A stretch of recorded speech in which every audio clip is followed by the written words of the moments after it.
The video you are about to see is on the operation and maintenance procedures for the Harsco Track Technologies Model 6700 production switch tamper. The video describes the 6700, the safety features and safety locks on the machine, the various control panels, and the joystick control on the 6700. This program contains important information to assist you in operating the HTT 6700 tamper. You should become thoroughly familiar with and fully understand all controls and their use. Effective use of this machine depends on the machine being properly adjusted, maintained in peak condition, and on the operator's capabilities. A thorough understanding of the 6700's capabilities and functions by operators, mechanics, and equipment supervisors will help achieve the most efficient use of this machine. It is recommended that you read and understand the operation and maintenance manual supplied with the machine before attempting to operate or perform any maintenance work on the 6700. The HTT 6700S is a squeeze-type tamper designed for switch production tamping at moderate raises. Production rates of 2,000 feet or more per hour can be made using single insertions and 1 to 2 inch raise in clean, free-flowing ballast. The machine has the ability to make raises up to 4 inches in any type ballast.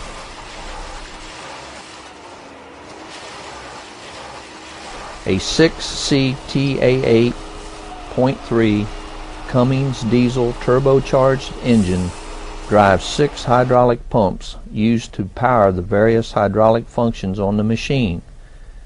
In addition, the engine drives a 24-volt DC 100 amp alternator and an 18.7 cubic foot per minute air compressor mounted directly to the engine. The hydraulic system is used for indexing, traveling, surfacing, lining, and workhead operation. The pneumatic system supplies air to the air brakes, rail followers, rail clamps, workhead latches, air horn, and air cylinders.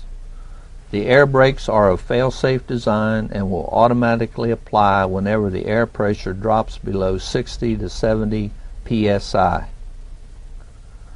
The light reference system consists of the light carriage, mask follower, and sensor follower.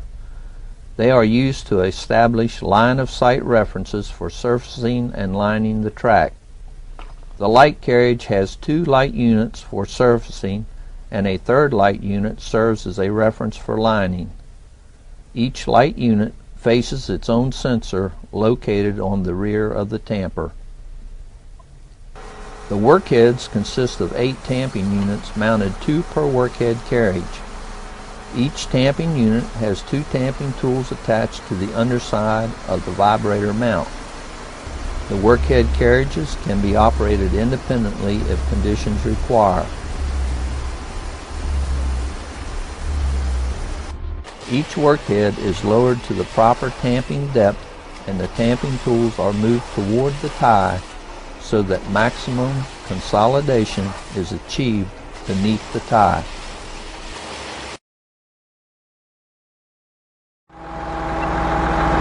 Now that I've got the work site, I'm going to drop the sensor rail follower for the liner. I will unlock it and lower it to the rail.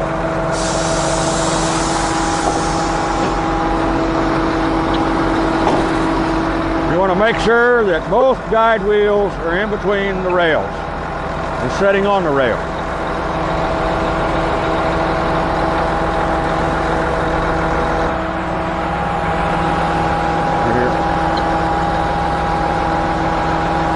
When I unlock the sensor rail follower for the liner, I also unlock the safety lock for the encoder wheel.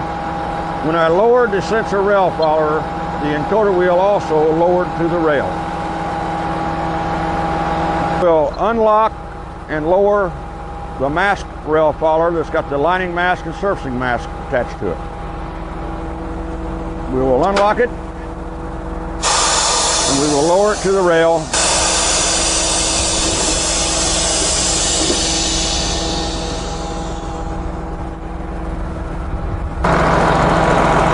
For this particular work, we're going to use the right line rail. So now I lower the lining sensor, lining mask, and the lining light to the left side.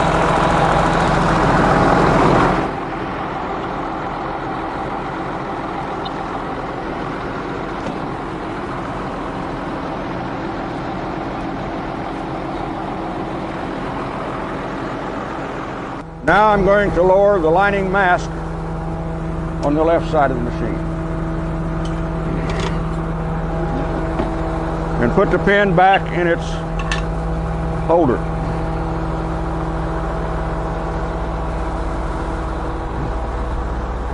To set the machine up, the front buggy and the spacer tongues up.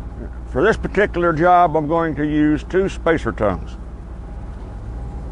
First, I will lift it up off the lock, unlock the lock, safety lock for travel, and lower down to the frame.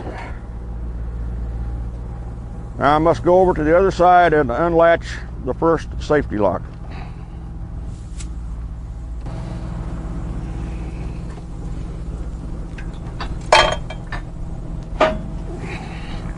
One spacer tongue at a time.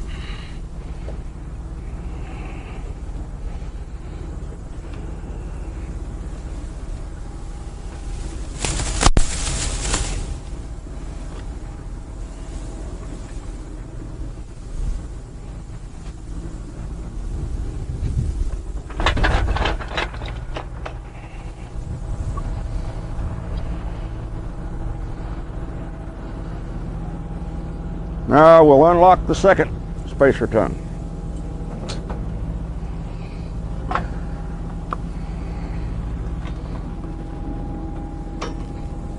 And roll it out into work position.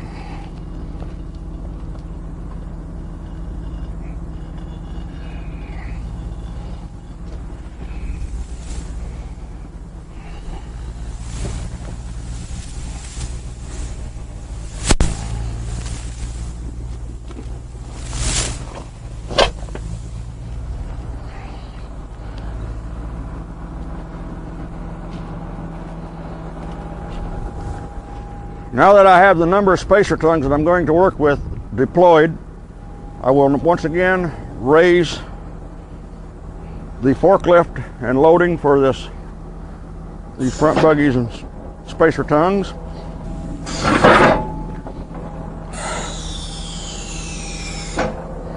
Raise the loader up all the way and throw the safety lock. I will now set the liner rail follower down for the front lining light.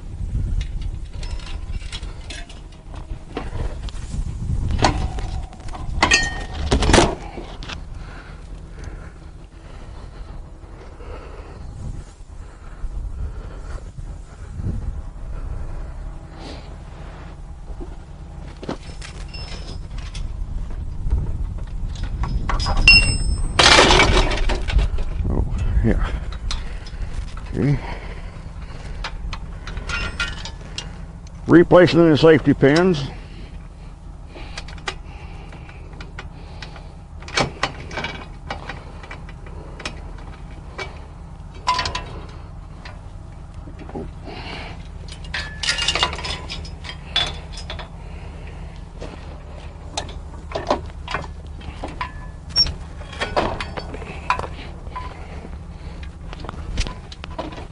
And setting the lining light up.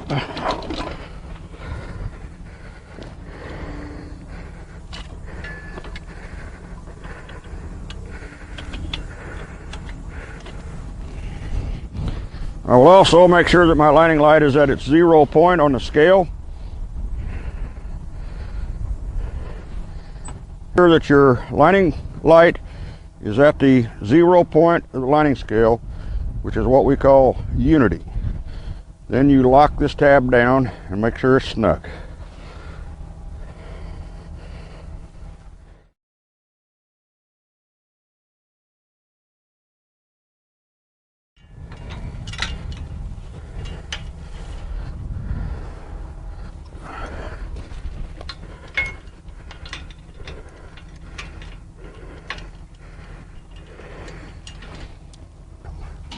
I will move the spring over to the right rail.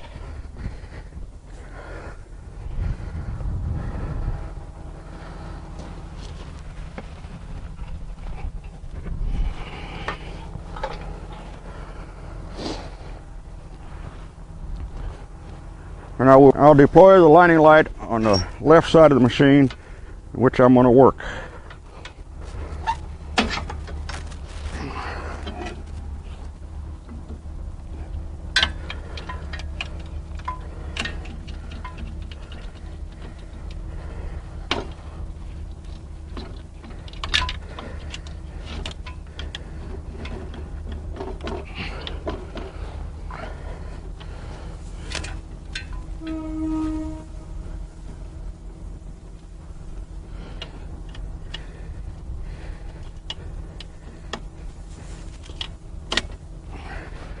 Also making sure that my